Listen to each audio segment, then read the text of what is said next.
All right.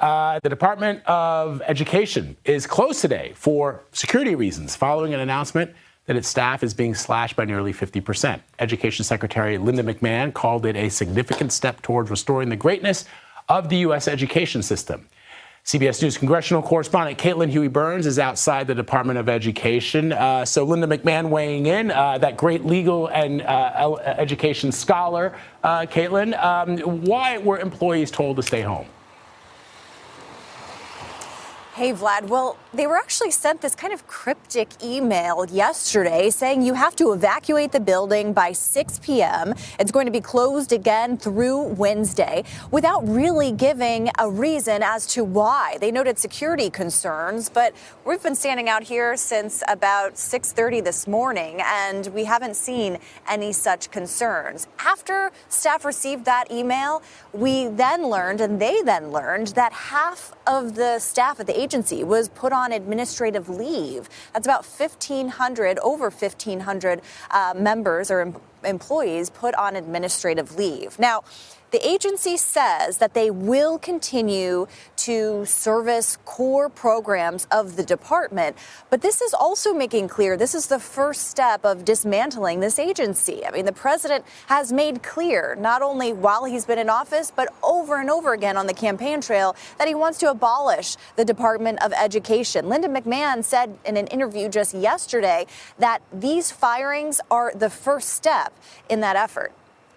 So Caitlin, I was a kid when the Department of Education was born. As you know, it came about during the Carter administration. My mom was a single mom, just gone through a divorce. She was back in school. I was on one of those free lunch programs for a couple of years.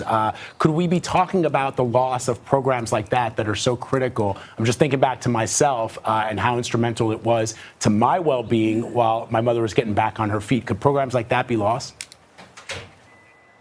Yeah, and that is the biggest concern, Vlad.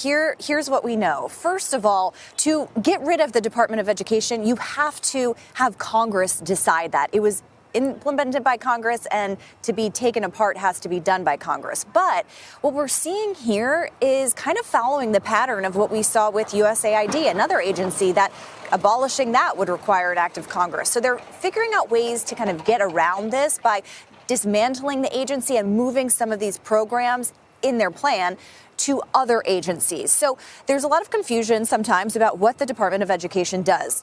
Local and state governments are the ones that fund the bulk of public schools. The Department of Education just provides a small sliver of it.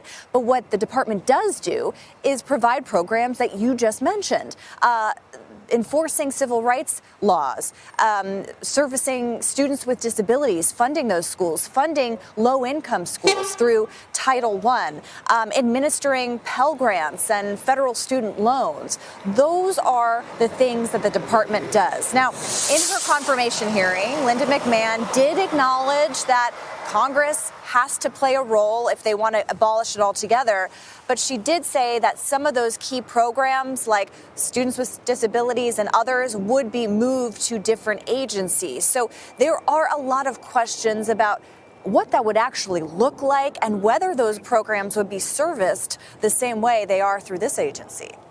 Critical reporting there from Caitlin Huey-Burns outside of the Department of Education for us this morning. Thank you, Caitlin.